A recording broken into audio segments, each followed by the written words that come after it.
Morning all of you, once again welcome back to A Square Academy. आज हम लोग third topic start करें class 11 से। कौन सा टॉपिक स्टार्ट करें? Periodic classification of element and periodic table.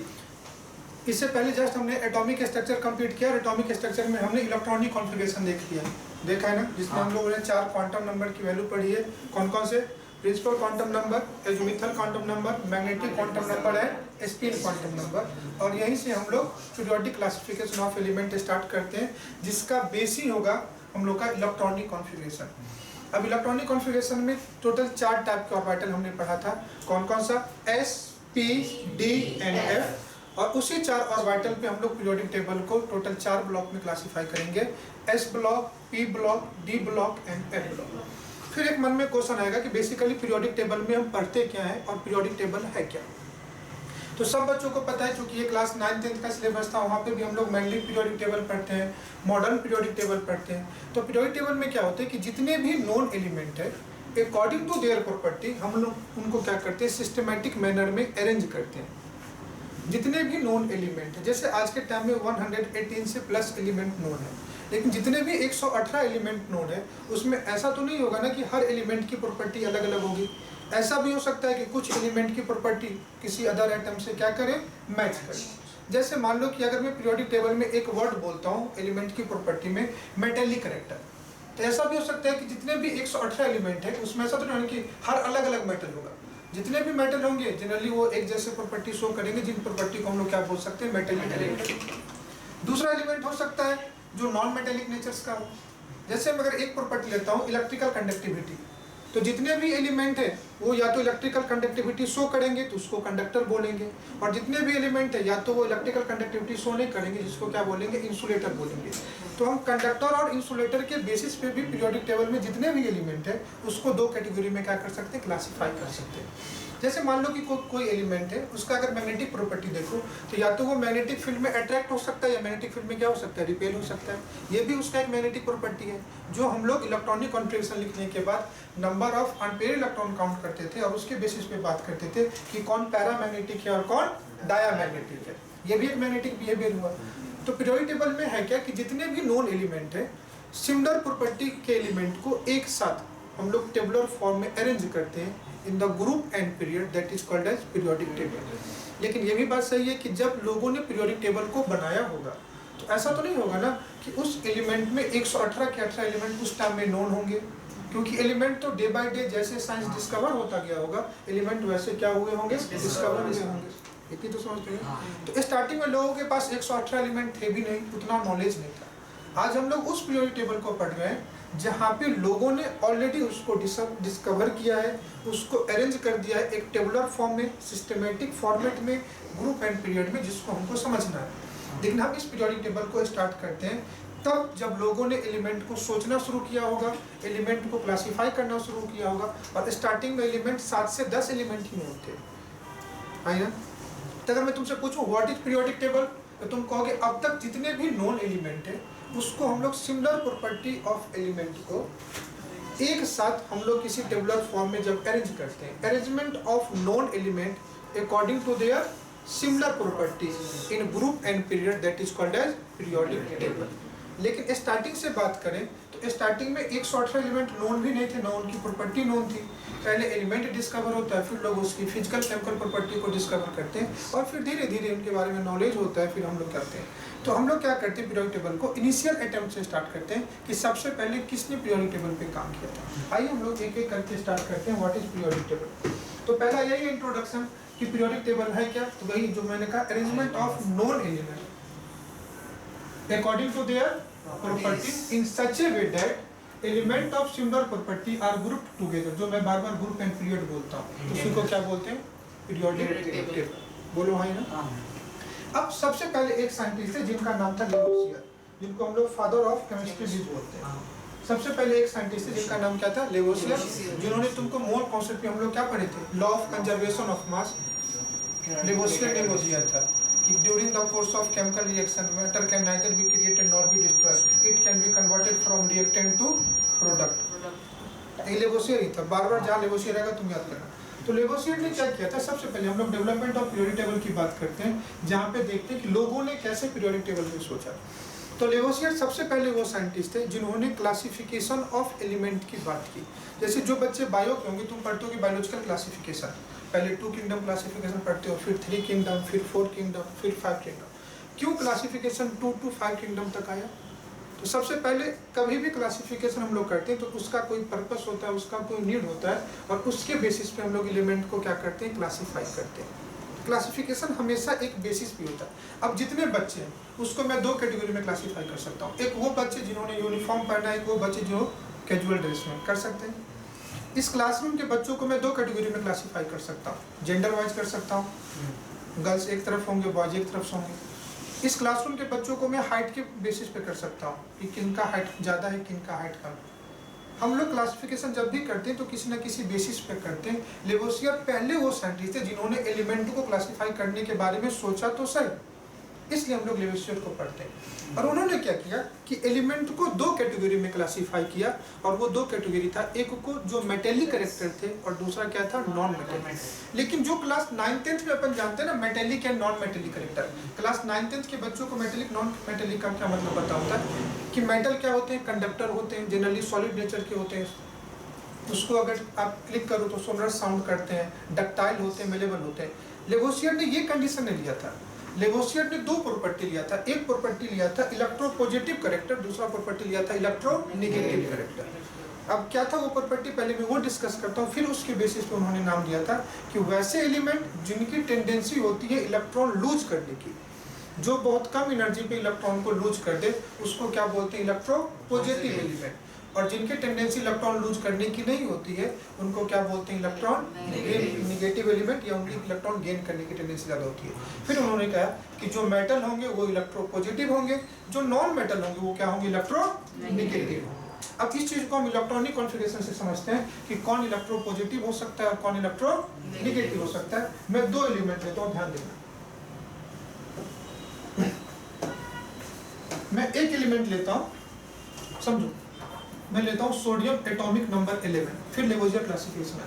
अगर मैं इसके इलेक्ट्रॉनिक कॉन्फ़िगरेशन की बात करूँ तो इलेक्ट्रॉनिक कॉन्फ़िगरेशन क्या होगा, बोलो, 1s2 2s2 2p6। अब ये ध्यान से देखो, अगर मैं कभी भी, मैं बार बार आपको n+l से बोलता हूँ, अगर मैं 1s बोलता हूँ इसका क्या मतलब हुआ, ये 2 चीज़ों को बताता है, 2 क्वांटम नंबर की वैल्यू को बताता है। एक प्रिंसिपल क्वांटम नंबर जो n की वैल्यू कितना है 1 और l की वैल्यू कितना है 0। ये जो n है ये प्रिंसिपल क्वांटम नंबर को बताता है, और ये जो s ये जो मिथाइल क्वांटम नंबर की वैल्यू बताता है। बोलो हाँ ना। तो इस केस में देखो कितने n की वैल्यू आएगी, तो एक n की वैल्यू आ रही होगी तुमको 1, और यहाँ पे n की वैल्यू कितनी आ रही है 2। और n क्या था, प्रिंसिपल क्वांटम नंबर क्या देता है, ऑर्बिट नंबर। क्या देता है ये, ऑर्बिट नंबर। तो अगर मैं सोडियम की बात करूँ तो सोडियम में कितनी ऑर्बिट होंगी, 2। कौन कौन से, फर्स्ट एंड सेकेंड। तो ये जो ऑर्बिट है ये फर्स्ट ऑर्बिट, ये जो ऑर्बिट है ये क्या होगा, क्या मैं सही कह रहा हूँ, पक्की बात। लेकिन सोडियम में टोटल इलेक्ट्रॉन कितने हैं, 11। इलेक्ट्रॉनिक कॉन्फ़िगरेशन क्या होगा, 1s2 2s2 2p6 3s1। बोलो हाँ ना। और ये क्या है, 3s1। तो सोडियम में टोटल 3 ऑर्बिट हो गए, कौन कौन से, first orbit, second orbit and third orbit. समझ में तो आ रहा है ना। अब ध्यान से देख, हमने निकाला था number of electron in an orbit. क्या निकाला था, number of electron in an orbit किसके बराबर होता है, 2n² के। किसके बराबर होता है, वेयर n क्या है, ऑर्बिट नंबर। तो फर्स्ट ऑर्बिट में n की वैल्यू 1 है तो नंबर ऑफ इलेक्ट्रॉन कितने होंगे, 2। सेकंड ऑर्बिट में n की वैल्यू 2 है तो नंबर ऑफ इलेक्ट्रॉन कितने होंगे, 8। थर्ड में नंबर ऑफ इलेक्ट्रॉन कितने होते हैं, 18, क्योंकि n की वैल्यू 3 करोगे, 3 का स्क्वायर 9, 9 2 जा क्या बेटा 18। अब ध्यान से देखना, फिर हमने लास्ट में एक रूल पढ़ा था कि कॉन्फ़िगरेशन पे कौन सा कॉन्फ़िगरेशन ज्यादा स्टेबल होगा। तुमने कहा था half field and full field ज्यादा स्टेबल होते हैं। क्या कहा था, और वाइटल का या तो फुल फील्ड होना या हाफ फील्ड होना क्या होगा, ज्यादा स्टेबल होगा विथ रिस्पेक्ट टू पार्शियल। बोलो हाँ या ना। अब इस केस में देखो यहाँ पे कितने इलेक्ट्रॉन्स हैं, सेकंड ऑर्बिट में 8। देखो s में 2 p में 6, कितने हैं 8। तो 8 मतलब स्टेबल है, बोलो है ना। और यहाँ थर्ड में कितने हैं, बोलो है ना। यहाँ तक अगर कॉन्फ़िगरेशन की मैं बात करूँ तो यहाँ तक कॉन्फ़िगरेशन क्या है, ये कॉन्फ़िगरेशन स्टेबल है, बोलो हाँ ना। अब चूंकि एक इलेक्ट्रॉन एक्स्ट्रा होने की वजह से सोडियम अनस्टेबल हो रहा है कि नहीं हो रहा है? तो सोडियम को, अब ये तो खुद का इलेक्ट्रॉन है तो ये कुछ कर नहीं सकता, लेकिन हमेशा इसके मन में एक मायूसी होगी कि इस इलेक्ट्रॉन की वजह से मैं अनस्टेबल हो रहा हूँ। बोलो हाँ या ना? तो सोडियम क्या करना चाहेगा? उस इलेक्ट्रॉन को हमेशा लॉस करने की, वो एक बहाना ढूंढेगा कि कब मुझे मौका मिले कि मैं इस इलेक्ट्रॉन को छोड़ दूँ। बोलो हाँ या ना? तो अगर सोडियम की टेंडेंसी की मैं बात करूँ तो ये Na है, अगर ये एक इलेक्ट्रॉन निकाल दूँ तो किसके फॉर्म में आ जाएगा? क्योंकि इलेक्ट्रॉन लॉस करेगा तो क्या बनेगा? कैटायन बनेगा। लॉस ऑफ इलेक्ट्रॉन से कैटायन बनते हैं, गेन ऑफ इलेक्ट्रॉन से क्या बनते हैं? एनायन। अब इसमें नंबर ऑफ इलेक्ट्रॉन देखो तो कितने थे? 11। अब नंबर ऑफ इलेक्ट्रॉन कितने हो गए? 10 हो गए। तो ये कॉन्फ़िगरेशन यहाँ तक हो गया, तो ये स्टेबल हो गया। तो सोडियम की टेंडेंसी क्या हुई? एक इलेक्ट्रॉन लॉस करना। तो सोडियम इस इलेक्ट्रॉन को जब लॉस करेगा तो इजीली लॉस कर देगा। तो हम कह सकते हैं कि सोडियम इलेक्ट्रोपॉजिटिव नेचर का है, क्योंकि एक इलेक्ट्रॉन लॉस करने पर इस पे कौन सा चार्ज आएगा? Positive charge. और हम कह सकते हैं कि ये क्या है? मेटल। ये क्या है? अब इसको तुम बोर एटॉमिक मॉडल से अगर एटॉमिक स्ट्रक्चर पढ़े हो तो कंपेयर कर लो। इलेक्ट्रॉन का लॉस करना का मतलब क्या? कि इलेक्ट्रॉन इसके थर्ड ऑर्बिट से कहाँ चला? एटम को छोड़ के चले जाए। जो छोड़ के चला गया वो कहाँ चला गया? इन्फिनिटी पे।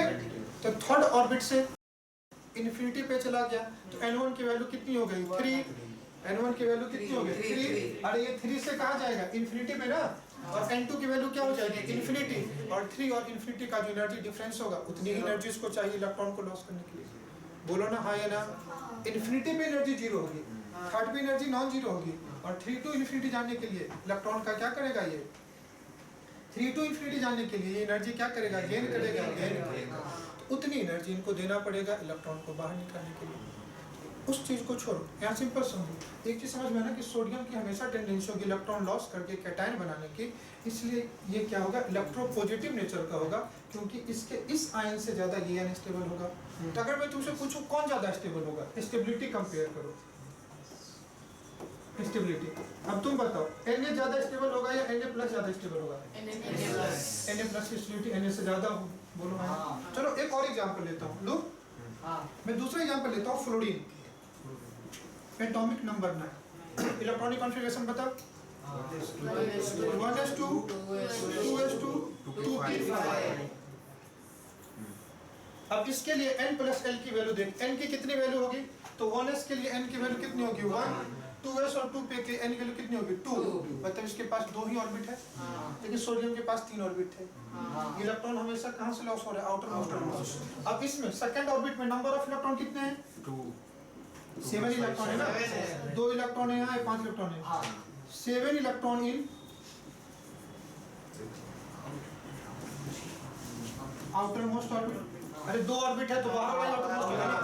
अब स्टेबल होने के लिए कितना चाहिए? 8, क्योंकि n की वैल्यू 2 है, तो 2 का स्क्वायर 4, 4 2 जा क्या बेटा? 8। जिसके पास कितने हैं? 7। अब खुद सोच दो कि इसको स्टेबल होने के लिए 8 चाहिए, है कितने? 7। इसके जीवन में कभी कोई अगर ऐसा मौका मिला तो ये 8 पूरा करने की कोशिश करेगा। इसके लिए क्या करेगा? इलेक्ट्रॉन का लॉस करेगा या गेन करेगा? लॉस करेगा तो और स्टेबिलिटी से दूर चला जाएगा, तो इसको स्टेबिलिटी के पास जाना है, तो इलेक्ट्रॉन का क्या करेगा? तो फ्लोरीन की नेचुरल टेंडेंसी होगी कि अगर इसको एक इलेक्ट्रॉन मिले तो ये किस फॉर्म में जाएगा? बोलो हाँ या ना? इसका एटॉमिक नंबर कितना है? 9। नंबर ऑफ इलेक्ट्रॉन 9 है, और यहाँ पे इफेक्टिव एटॉमिक नंबर कितना हो जाएगा? ये 10 वाला ज्यादा स्टेबल होगा ना, क्योंकि ये एक इलेक्ट्रॉन लेकर के क्या आ रहा है? Negative charge. इसको इलेक्ट्रोपॉजिटिव बोलेंगे, इलेक्ट्रोनेगेटिव बोलेंगे। क्योंकि ये एनायन बना रहा है ना, तो इसको क्या बोलेंगे?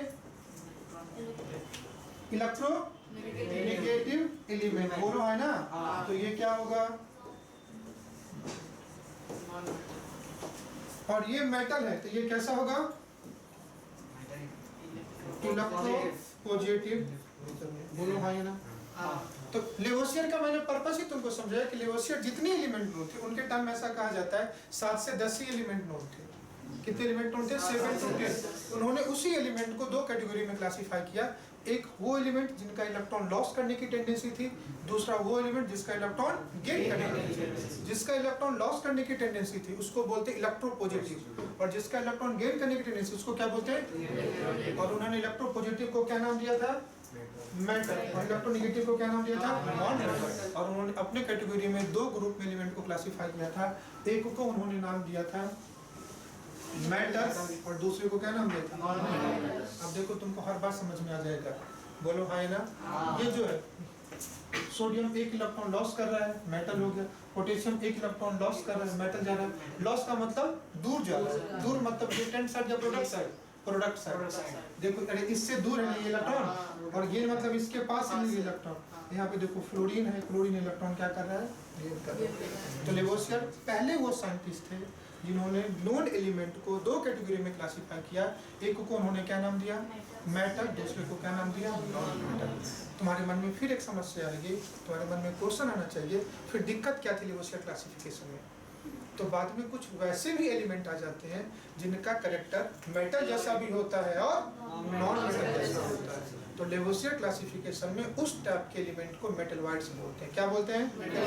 तो मेटलॉइड्स के लिए कोई जगह ही नहीं थी, मेटलॉइड्स के लिए कोई जगह नहीं थी।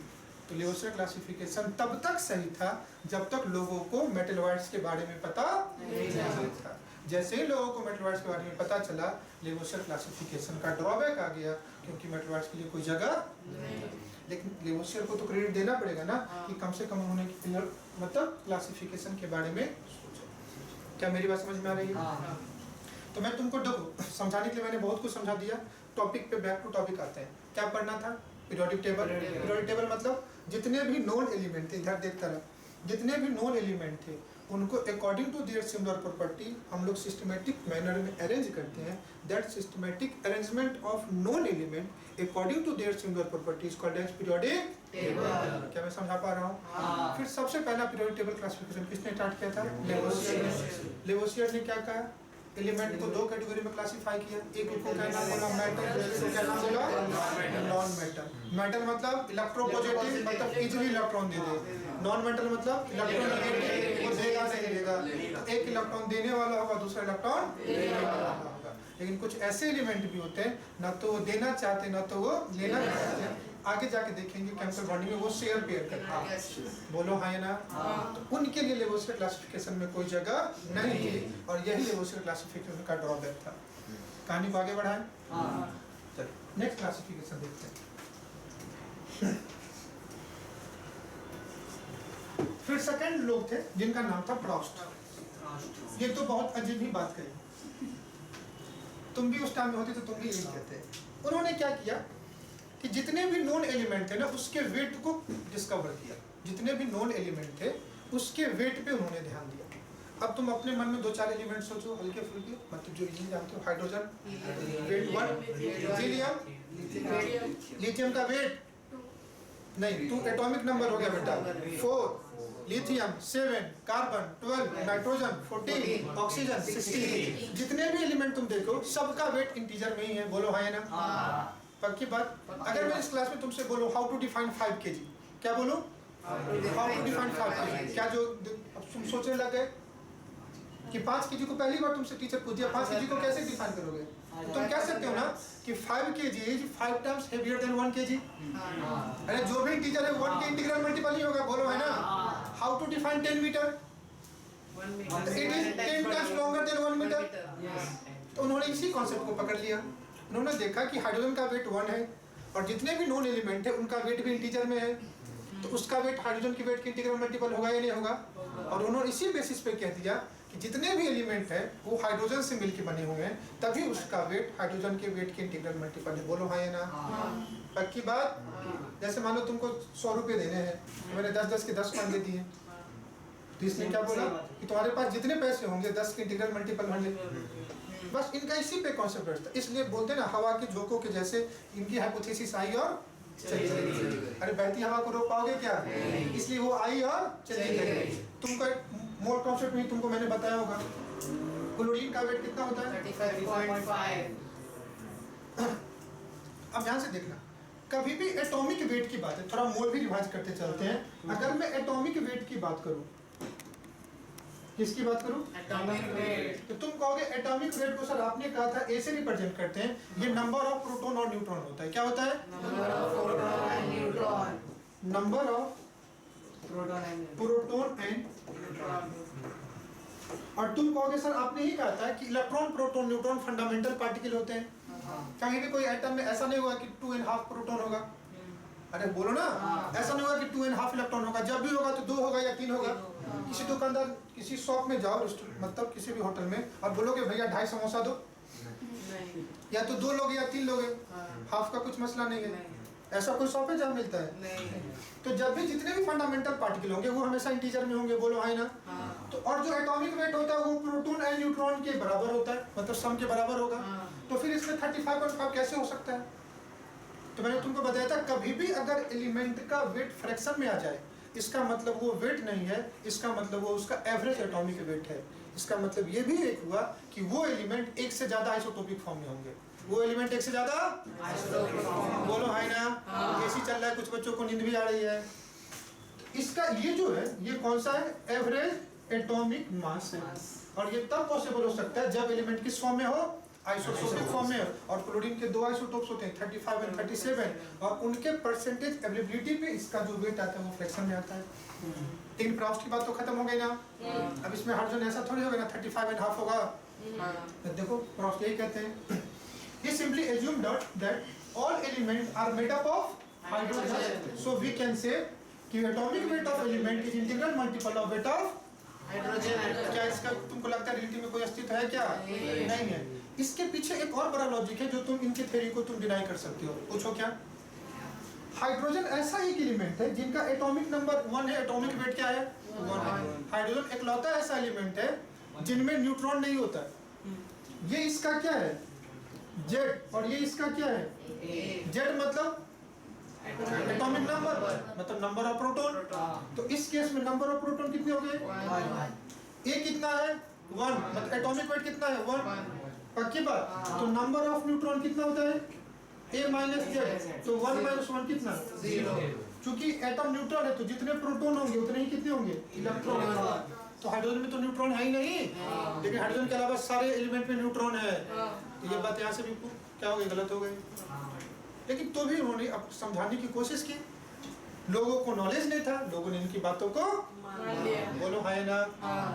कुछ गलत कह रहा हूँ क्या? चलो आ जाओ नेक्स्ट कहानी को देख। समझ में आया? तो पहला क्या था? Lavoisier classification. माइंड मैप क्या बनाया कि उनके हिसाब से 2 ही क्लासिफिकेशन था, मेटल और इलेक्ट्रोपॉजिटिव एंड नेगेटिव। लेकिन मेटलॉइड्स आए तो उनकी कहानी खत्म हो गई। नेक्स्ट क्या है? प्रॉस्ट। इनका क्या कहना था कि जो भी होगा हाइड्रोजन के इंटीग्रल मल्टीपल होगा, हाइड्रोजन के वेट के इंटीग्रल मल्टीपल होगा। बोलो है ना। जितने भी एलिमेंट है वो किससे बने? हाइड्रोजन से। लेकिन अगर एटॉमिक वेट फ्रैक्शन में आ गए तो इनकी कहानी खत्म। चलो आ जाओ नेक्स्ट कहानी को देखते हैं। अब इतना जल्दी खत्म मत किया करो। अब एक लोग थे जिनका नाम था साइंटिस्ट, यही थे। इन्होंने क्या किया?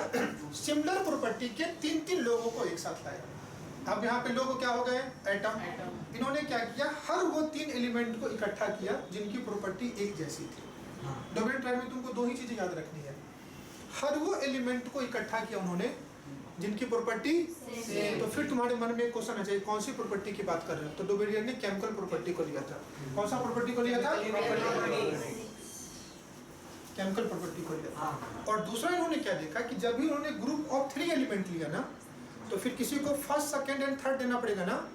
तो सेकंड में उस एलिमेंट को रखा जिसका वेट पहले एंड तीसरे का एवरेज है। जैसे अगर यहाँ पे इसका वेट निकालता हूँ x, तो x कितना हो जाएगा?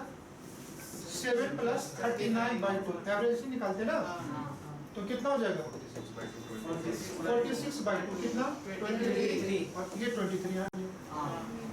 इन्होंने 2 ही चीज का ध्यान रखा। तो उन्होंने क्या किया? सिमिलर प्रॉपर्टी के 3 एलिमेंट का क्या किया? ग्रुप किया। वो प्रॉपर्टी कौन सी थी? बोलना केमिकल प्रॉपर्टी। कौन सी प्रॉपर्टी थी? Chemical property. और हमेशा मिड में उस एटम को रखा जिसका atomic weight first and third का क्या था? एवरेज। इसलिए इसको क्या बोलते हैं? डोबेरियन ट्राइड, क्योंकि ग्रुप ऑफ 3 एलिमेंट थे। बोलो हाँ है ना।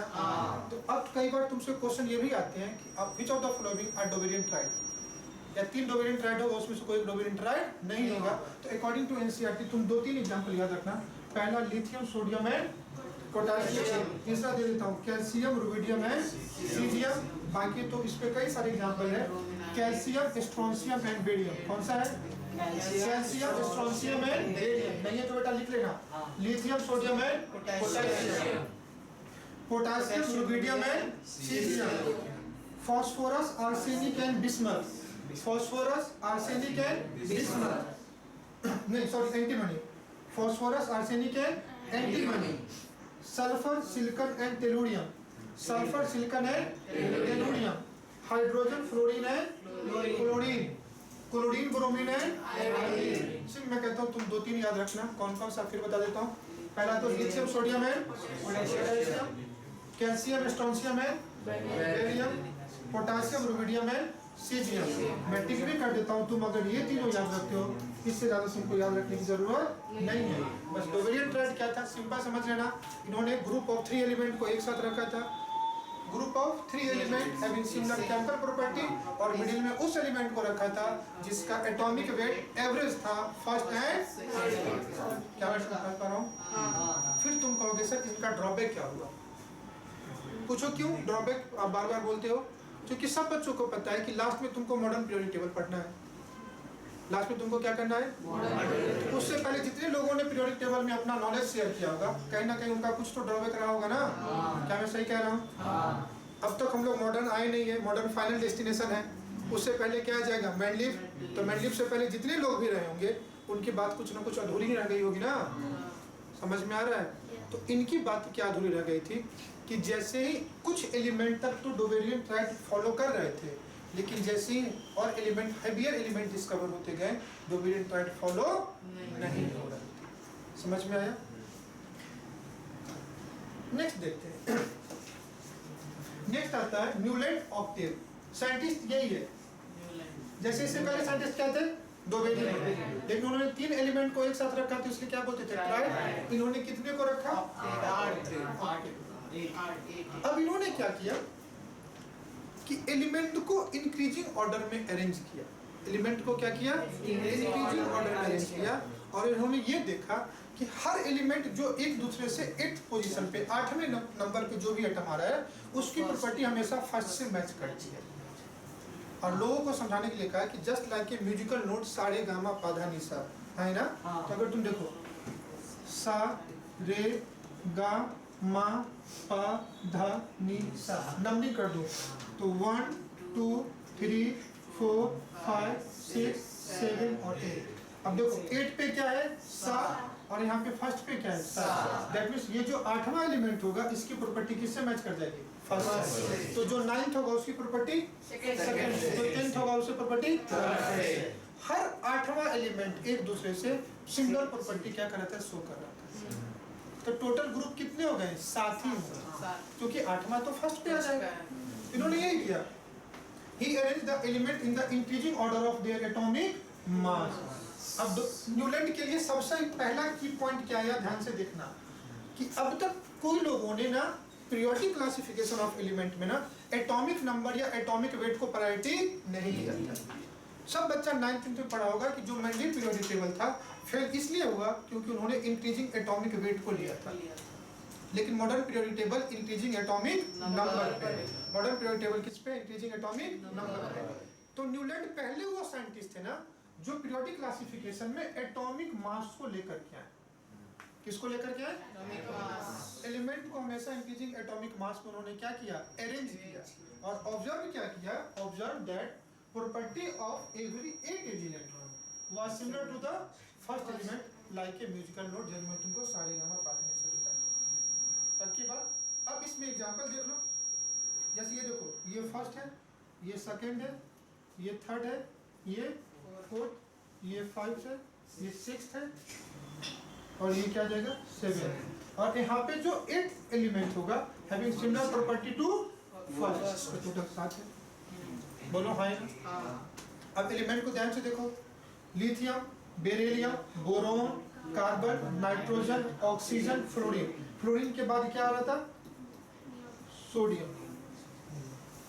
तुम मॉडर्न पीरियोडिक टेबल के हिसाब से हीलियम नियम जानते हो। इनर्ट गैस इनके टाइम में डिस्कवर ही नहीं होता। इनका टाइम छोड़ो, मेंडलीफ के टाइम में भी इनर्ट गैस डिस्कवर नहीं था। मैं बार बार बोला ना कि उनके टाइम में जितने नॉन एलिमेंट थे ना हर साइंटिस्ट ने उसी को अरेंज करने की कोशिश की। इनर्ट गैस इनके टाइम में था ही नहीं डिस्कवर। तो जो एलिमेंट सोडियम था ना तो फिर सोडियम की प्रॉपर्टी किसके जैसा होगा फर्स्ट। तो फिर देखो sodium, magnesium, aluminium, silicon, phosphorus, sulphur, chlorine, फिर पोटेशियम, कैल्शियम। अब इसके बाद जो तुम जानते हो, फिर आ जाता है स्कैंडियम डी ब्लॉक एलिमेंट। तो जैसे ही डी ब्लॉक एलिमेंट आया, इनकी जो म्यूजिकल नोड वाली कॉन्सेप्ट थी वो खत्म हो गई, क्योंकि अब मॉडर्न पीरियड टेबल तुमको अगर याद हो तो सबको पता है एस और पी ब्लॉक के बीच में क्या है, डी ब्लॉक। और जैसे ही डी ब्लॉक बीच में आया तो इनका जो फिलॉसफी था वो वैलिड था ही नहीं। तो ये हमेशा लाइटर एलिमेंट के लिए तो इनकी थ्योरी जो थी वो वैलिड थी, लेकिन जैसे ही कोई हैवियर एलिमेंट आ जाए तो इनका यही ड्रॉबैक था। तो जितने एस और पी ब्लॉक एलिमेंट, अगर मैं मॉडर्न पीरियड टेबल को रेफरेंस लेकर के बोलूँ, तब ये जो न्यूलैंड ऑक्टेव था वो उनको फॉलो कर रहा था। लेकिन जैसे ही हैवियर एलिमेंट डीएनए ब्लॉक आएंगे तो ये चीज़ें जो है, ये कॉन्सेप्ट जो है उनको फॉलो नहीं कर रहा था। समझ में आया? तो न्यूलैंड के लिए हम क्या कह सकते हैं कि सबसे पहले उन्होंने क्या किया था कि इंक्रीजिंग एटॉमिक मास को प्रायोरिटी दिया था और एलिमेंट को इंक्रीजिंग एटॉमिक मास पे क्या किया था, अरेंज किया था। समझ में आ रहा है? दूसरा इनका क्या कॉन्सेप्ट था कि जब वो इंक्रीजिंग एटॉमिक मास पे एलिमेंट को अरेंज कर रहे थे तो हर वो 8वां एलिमेंट की प्रॉपर्टी पहले एलिमेंट से क्या कर रही थी, मैच कर रही थी। हर एक 8वां एलिमेंट जो 10वां होगा वो किससे मैच करेगा, तीसरे से। पक्की बात। जो 9वां होगा वो किससे मैच करेगा, दूसरे से। और म्यूजिकल नोट पर उन्होंने क्या किया था, एलिमेंट को अरेंज किया था। पक्की बात। इसमें लिखा भी है कि जो प्रॉपर्टी ऑफ लिथियम है सिमिलर टू 8th एलिमेंट, क्या सोडियम, जो मैंने ऑलरेडी लेकर के दिखाया। फर्स्ट पे क्या रहा था, लिथियम, 8 पे क्या रहा था, सोडियम। तो हर वो एलिमेंट जो एक दूसरे के नीचे आते हैं उनकी प्रॉपर्टी हमेशा क्या था, सेम। पक्की बात। आगे जाकर के मेंडलीफ ने इसी को नाम दे दिया था ग्रुप। इसी को क्या नाम दिया था, ग्रुप। लेकिन ग्रुप वगैरह की बात न्यूलैंड ने नहीं कही थी, क्योंकि हम ऑलरेडी 9th-10th में पढ़ चुके, इसलिए अपने को पहले से पता है। मेंडलीफ के टाइम में ग्रुप, मेंडलीफ ने ग्रुप पीरियड लाया था, न्यूलैंड ग्रुप वगैरह नहीं कहते। लेकिन हर वो एलिमेंट जो एक दूसरे के नीचे आते हैं उनकी प्रॉपर्टी हमेशा क्या होगी, सेम। समझ में आया? एक बार क्विक रिकॉल करते हैं। लिवोसियर ने क्या कहा, दो category, metal and non metal, electro positive and electro negative. Then कौन सा साइंटिस्ट आया, प्राउस्ट। प्राउस्ट ने क्या कहा, जो भी होगा हाइड्रोजन के वेट के इंटीग्रल मल्टीपल होगा। लेकिन फ्रैक्शन आकर के कहानी खत्म हो गई। नेक्स्ट कौन सा, डोवेरियन। डोवेरियन ने क्या कहा, ग्रुप ऑफ 3 एलिमेंट का ग्रुप बनाया और जो ग्रुप एलिमेंट मिड में थे उसका वेट फर्स्ट एंड थर्ड का क्या होगा, एवरेज होगा। और ग्रुप ऑफ 3 एलिमेंट क्या था, सिमिलर केमिकल प्रॉपर्टी। बोलो है ना? फिर क्या है, न्यूलैंड ऑफ दबाई, उन्होंने कितने एलिमेंट का ग्रुप किया, 8 का। क्या ध्यान दिया, हर 8वां एलिमेंट की प्रॉपर्टी पहले से क्या होगी, सिमिलर होगी, और उसको एक साथ लिखेंगे। और जो एलिमेंट एक साथ लिखे जाते हैं उनकी प्रॉपर्टी हमेशा क्या होगी, सेम होगी। That means lithium, sodium, potassium की प्रॉपर्टी एक जैसी होगी। बेरिलियम, मैग्नीशियम, कैल्शियम की प्रॉपर्टी एक जैसी होगी। हाइड्रोजन, फ्लोरीन एंड क्लोरीन की प्रॉपर्टी एक जैसी होगी। ऑक्सीजन एंड सल्फर की प्रॉपर्टी एक जैसी होगी। नाइट्रोजन एंड फास्फोरस की प्रॉपर्टी एक जैसी होगी। कार्बन एंड सिलिकॉन की प्रॉपर्टी एक जैसी होगी। बोरोन एंड एल्यूमिनियम की प्रॉपर्टी एक जैसी होगी। पक्की बात है? अब आ जाओ, कहानी को थोड़ा और आगे बढ़ाते हैं। सब अर्ली अटेम्प्ट ही चल रहा है। अब ये एक साइंटिस्ट है जिनका नाम है लोथर मेयर। ये एक साइंटिस्ट, इनका क्या नाम है, लोथर मेयर। सब अपना अपना ज्ञान दे रहे थे, अपने का क्या है, सीखना है। अब चूंकि इससे पहले हर बच्चा एटॉमिक स्ट्रक्चर पढ़ चुका है, बोलो है ना? और कुछ बच्चों को नींद भी आ रही है, पता नहीं क्यों, ज्यादा समझ में आ रहा है क्या एसी का टेम्परेचर लो इसलिए नींद आ रही है। चलो कोई बात नहीं, पढ़ाई पे ध्यान देते, थोड़ा कंसंट्रेशन से देखो। इन्होंने क्या किया कि बोर थ्योरी का काफी ज्यादा हेल्प इन्होंने लिया। और इन्होंने क्या किया कि बोर्स रेडियस तुमको पता है, हेलो बेटा, बोर्स रेडियस पता है क्या होता है, 0.529 n²/z, जानते हो? पक्की बात। इन्होंने बोर्स रेडियस को निकाला, और बोर्स रेडियस निकल गया तो उससे एटम का वॉल्यूम निकाल सकते हो। अरे तुमको बोर्स रेडियस निकल जाए तो एटम का वॉल्यूम निकाल सकते हो ना, क्योंकि जितने भी एटम है वो किसके जैसा है, स्फीयर के जैसा, स्फीयर जैसा। और स्फीयर का वॉल्यूम कितना होगा, 4/3 पाई, यही होगा ना, 4/3 पाई r²। तो उन्होंने क्या किया कि बोर्स रेडियस के हेल्प से एटॉमिक वॉल्यूम निकाल लिया। क्या निकाल लिया, एटॉमिक वॉल्यूम।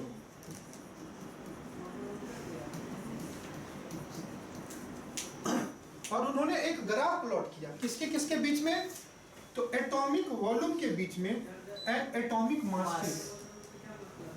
जितने भी नोन एलिमेंट थे उन्होंने क्या किया, उसका एटॉमिक वॉल्यूम निकाला और उसके लिए एक ग्राफ प्लॉट किया। जब भी ग्राफ प्लॉट करते हैं तो मिनिमम आपको 2 एक्सिस चाहिए होता है ना, एक एक्स कोऑर्डिनेट और दूसरा वाई कोऑर्डिनेट। तो उन्होंने क्या किया कि कि एटॉमिक वॉल्यूम को कहाँ लिया, वाई कोऑर्डिनेट में, और एटॉमिक मास को कहाँ लिया, एक्स कोऑर्डिनेट पे, और एक ग्राफ प्लॉट किया। और ये उनका क्या था, ग्राफ था। मैं तुमको ग्राफ प्लॉट करके दिखाता हूँ।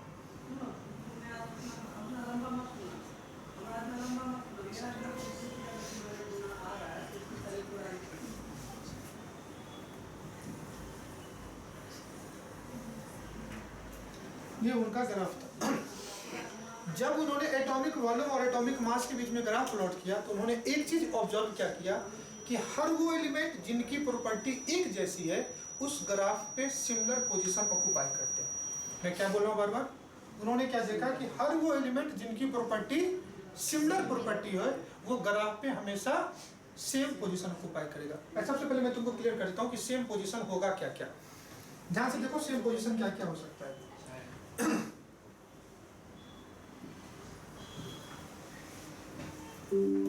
अब किसी भी कर्व को देख तो कर्व में 4 पोजीशन हो सकता है। बंद हो गया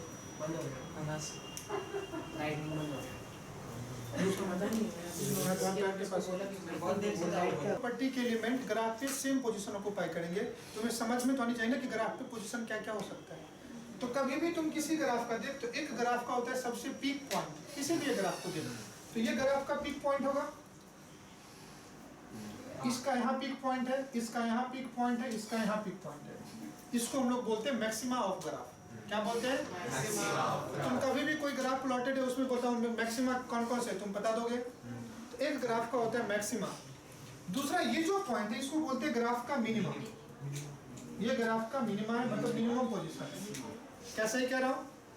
अब मैक्सिमा से जब तुम मिनिमा जाओगे, मैक्सिमा कहाँ पे है, टॉप पे या बॉटम पे, और मिनिमा कहाँ है, तो तुमको फिसलना पड़ेगा।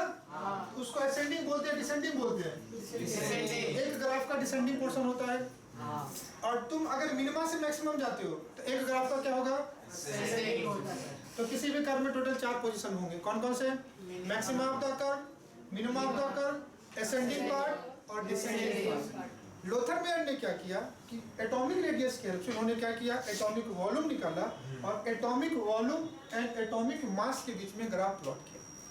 क्या किया, ग्राफ प्लॉट किया।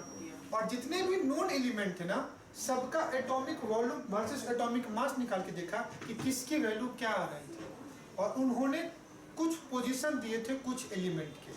अब कौन कौन से पोजीशन किसके दिए थे ये भी समझ लें। इन्होंने एक पोजीशन दिया था कुछ एलिमेंट के लिए, लाइक लिथियम। तो कलर चेंज करता हूँ, विजुअल नहीं है।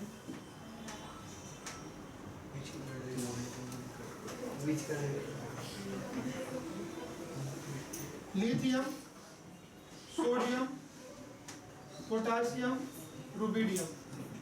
एक एलिमेंट ये लिया था। आगे हम लोग पीरियोडिक टेबल में देखेंगे, इसको बोलते हैं अल्कली मेटल। क्या बोलते हैं इसको, अल्कली मेटल। ध्यान से समझना। दूसरा उन्होंने जो पोजीशन लिया था वो लिया था बेरिलियम, मैग्नीशियम, कैल्शियम, स्ट्रोंशियम। इसको बोलते हैं अल्केलाइन अर्थ मेटल।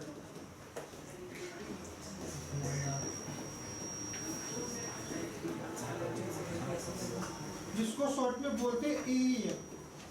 क्या बोलते हैं, अल्केलाइन अर्थ मेटल। तीसरा उन्होंने लिया था हेलोजन। हेलोजन में क्या क्या आते हैं, fluorine, chlorine, bromine and iodine. हो गया। तो पहले उन्होंने किनका किनका पोजीशन लिया था, अल्कली मेटल। क्या क्या आएंगे, लिथियम, सोडियम, पोटेशियम, रुबिडियम। दूसरा उन्होंने क्या लिया था, alkaline earth metal, beryllium, magnesium, calcium, strontium and barium. तीसरा उन्होंने क्या लिया था, हाइड्रोजन एटम। क्या क्या, fluorine, chlorine, bromine, iodine. And चौथा उन्होंने डी ब्लॉक एलिमेंट जिसको ट्रांजिशन एलिमेंट बोलते हैं एंड लेवोसियर क्लासिफिकेशन में आया था मेटलॉइड्स। तो उन्होंने क्या लिया था, मेटलॉइड्स लिया था। और उनका सबका पोजीशन देखा था। और उन्होंने क्या बोला कि जितने भी अल्कली मेटल्स हैं, ये जितने भी क्या है, अल्कली मेटल, शॉर्ट में इसको AM भी बोलते हैं और अल्कलाइन मेटल को AM बोलते हैं, वो ग्राफ के मैक्सिमा को रिप्रेजेंट कर रहे थे। कहाँ को रिप्रेजेंट करते हैं, तो ये एलिमेंट जो होंगे वो कौन से होंगे, लिथियम होंगे, सोडियम होंगे, पोटेशियम होंगे, रुबिडियम होंगे, सीजियम। बोलो है ना। पक्की बात। फिर दूसरा उन्होंने क्या कहा कि जितने भी अल्कलाइन अर्थ मेटल होंगे, जितने भी अल्कलाइन अर्थ होंगे वो ग्राफ के डिसेंडिंग पोर्शन पे होंगे। कौन से पोर्शन पे? डिसेंडिंग पोर्शन कौन सा है? ये वाला है ना, ध्यान से देखना। इस पोर्शन पे इन्होंने कहा बेरिलियम होंगे, मैग्नीशियम होंगे, कैल्शियम होंगे, स्ट्रोंशियम होंगे। क्योंकि ये जो एलिमेंट है, बेरिलियम हो, मैग्नीशियम हो, कैल्शियम हो, स्ट्रोंशियम हो, बेरियम हो, ये हर सब ग्राफ के सेम ही पोजीशन पे आ रहे हैं। सब किस पे आ रहे हैं? असेंडिंग या डिसेंडिंग पे? डिसेंडिंग। तो हर एलिमेंट की प्रॉपर्टी क्या होगी? सेम होगी। जितने भी अल्कली मेटल है, लिथियम है, सोडियम है, पोटेशियम है, रुबिडियम है, सीजियम है, ये ग्राफ के कहाँ है? मैक्सिमा पे। तो इन सब की प्रॉपर्टी क्या होगी? पक्की बात। नेक्स्ट एलिमेंट आ जाओ, कौन कौन से थे? Halogen, fluorine, chlorine, bromine, iodine. वो ग्राफ के कहाँ पे आ रहे हैं? एसेंडिंग पोर्शन पे। फ्लोरीन है, क्लोरीन है,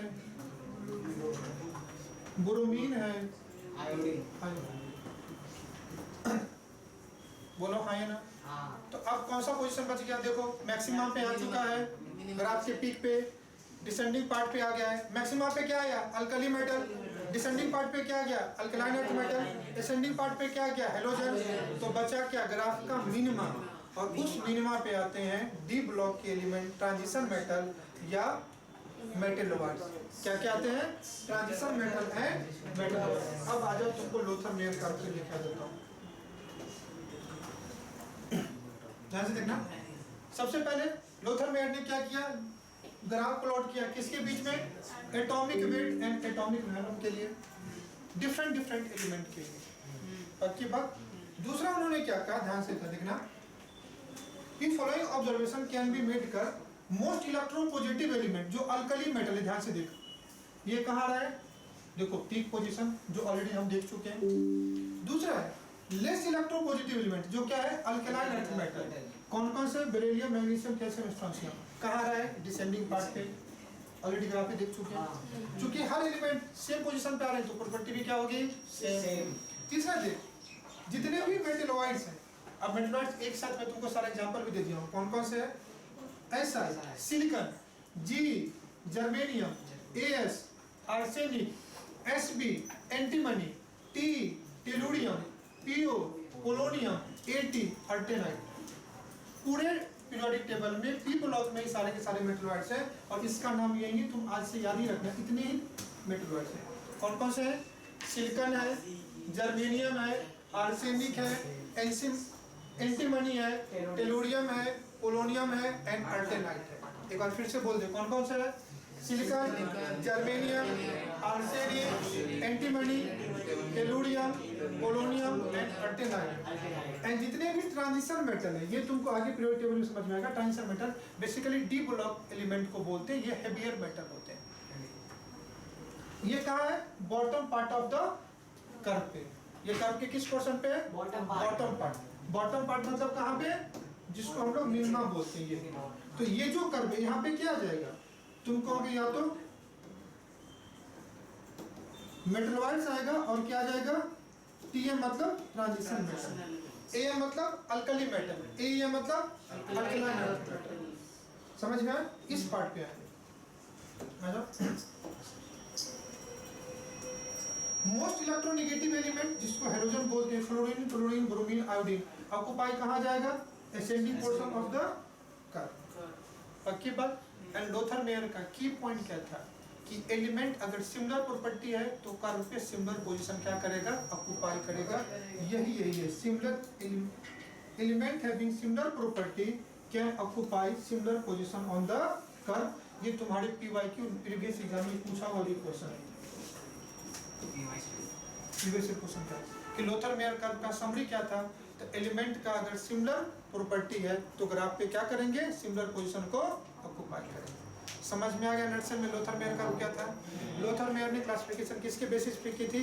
उन्होंने क्या किया था? एटॉमिक रेडियस की हेल्प से एटॉमिक वॉल्यूम निकाल लिया, और एटॉमिक वॉल्यूम और एटॉमिक वेट के बीच में क्या किया? कर्व प्लॉट किया, और उन्होंने हर एलिमेंट का ये एटॉमिक वॉल्यूम और एटॉमिक वेट का रेशियो निकाला, और उन्होंने अपने ग्राफ पे उसको प्लॉट किया। उन्होंने क्या देखा कि एलिमेंट अगर ग्राफ के सेम पोजीशन पे आ रहे हैं तो उनकी प्रॉपर्टी क्या होगी? सेम होगी। और उन्होंने टोटल 5 एलिमेंट के बारे में बताया। Alkali metal, alkaline earth metal, halogen, transition metal and metalloids. Alkali metal graph के टॉप पे होंगे, alkaline earth metal descending part पे होंगे, हेलोजन असेंडिंग पार्ट पे होगा, metalloids and transition metal graph के बॉटम पे होगा। की पॉइंट क्या था लोथर मेयर का कि अगर एलिमेंट की प्रॉपर्टी सिमिलर है तो ग्राफ पे क्या करेंगे, सिमिलर पोजीशन ऑक्यूपाई करेंगे। समझ में आया? What is the conclusion of Lothar Meyer? कौन बताएगा? लोथर मेयर का कंक्लूजन क्या था? तो उन्होंने सबसे पहले कहा कि एलिमेंट की फिजिकल एंड केमिकल प्रॉपर्टी होगी, यहां से देखना, physical property of the element are periodic function of their atomic weight, this is become mainly. तो एटॉमिक वेट पे इससे पहले एक और लोगों ने जोड़ दिया था जिनका नाम क्या था, न्यूलैंड ऑक्टेव। वहां भी इंक्रीजिंग एटॉमिक वेट ही था, इन्होंने भी किसको लिया, एटॉमिक वेट। और यही मेनली पीरियोडिक टेबल का जनाधार है, बेस है। और मेनली पीरियोडिक टेबल यहीं से स्टार्ट होती है कि periodic property of an element is periodic function of atomic weight, जो मेनली की खास बात है। दूसरा बात है, what is a periodic function? तो पीरियोडिक फंक्शन क्या कहता है कि किसी भी प्रॉपर्टी का रिपीट होना, किसी भी प्रॉपर्टी का रिपीट होना किसी रेगुलर इंटरवल पे, repetition of similar property at a regular interval is called as क्या बेटा, पीरियोडिक फंक्शन। जैसे न्यूलैंड में भी प्रॉपर्टी रिपीट हो रही थी, हर 8वां एलिमेंट पहले से मैच कर रहा था, 9वां एलिमेंट दूसरे से मैच कर रहा था, उसी को पीरियोडिक फंक्शन बोलते हैं। और वहाँ भी पीरियोडिक फंक्शन किस पे था, एटॉमिक वेट पे। यहाँ पे भी पीरियोडिक फंक्शन क्या है, एटॉमिक वेट। समझ में आ रहा है? और इसी को बोलते हैं पीरियोडिक फंक्शन। तो हमने इनिशियल अटेम्प्ट में क्या क्या पढ़ लिया, ध्यान से देखना। सबसे पहले हमने क्या पढ़ा, लेवोसियर क्लासिफिकेशन पढ़ा। दूसरा हमने क्या पढ़ा, लोथर में नहीं पढ़ा, प्राउस्ट पढ़ा। तीसरा क्या पढ़ा, डोनोवेलेंट। नेक्स्ट क्या पढ़ा, न्यूलैंड ऑक्टेव पढ़ा। फिर क्या पढ़ा, लोथर मेयर का कर्व।